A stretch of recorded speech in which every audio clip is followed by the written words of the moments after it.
ঠাকুরগাঁও সদর আসনে কয়েক হাজার মোটরসাইকেল নিয়ে শোডাউন করেছে জামায়াত মনোনীত প্রার্থী দেলোয়ার হোসেন। পুরাতন বাসস্ট্যান্ড থেকে বিস্তারিত জানিয়েছেন সহকর্মী এম.এস. আমাদ। ত্রয়োদশ জাতীয় সংসদ নির্বাচনকে কেন্দ্র করে যখনই বর্তমান অন্তর্বর্তীকালীন সরকার বলেছে যে ফেব্রুয়ারির প্রথমার্ধে জাতীয় নির্বাচন অনুষ্ঠিত হবে, সে ধারাবাহিকতায় আজকে বাংলাদেশ জামায়াতে ইসলামী ঢাকা মহানগর দক্ষিণের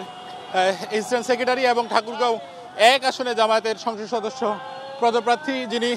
দেলোয়ার হোসেন, শিবিরের সাবেক কেন্দ্রীয় সভাপতি, আজকে প্রায় কয়েক হাজার মোটরসাইকেল নিয়ে আজকে তিনি মোটরসাইকেল শোডাউন করছেন এবং আমরা দেখেছি যে তারা স্লোগানে মুখরিত। এই যেন এক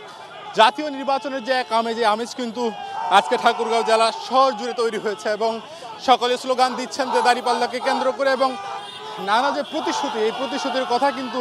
যারা নেতাকর্মীরা রয়েছেন তারা বলছেন এবং সব মিলিয়ে তারা প্রত্যাশা করছেন যে আগামীতে ঠাকুরগাঁয়ের উন্নয়ন প্রকল্পে ঠাকুরগাঁয়ে যে তারা উন্নয়ন করবেন, এই উন্নয়ন যাতে করে বাস্তবায়ন করতে পারে এবং ঠাকুরগাঁয়ে যে সকল উন্নয়ন এখনও বাকি রয়েছে সেই উন্নয়নগুলো তারা করতে পারবেন। সব মিলিয়ে আজকের এই মোটরসাইকেল শোডাউনের মধ্য দিয়ে, যেহেতু এই আসনে বিএনপির মহাসচিব মির্জা ফখরুল ইসলাম আলমগীরের এই আসনটিতে প্রতিদ্বন্দ্বিতা করবেন জামাতের এই প্রার্থী দেলোয়ার হোসেন, তারা বলছেন যে আসন্ন ত্রয়োদশ জাতীয় সংসদ নির্বাচনে তারা ব্যাপক পরিমাণে একদম ভূমিদস্যু বিজয়ের কথাও কিন্তু দেলোয়ার হোসেনের যারা নেতাকর্মীরা রয়েছেন তারা বলছেন।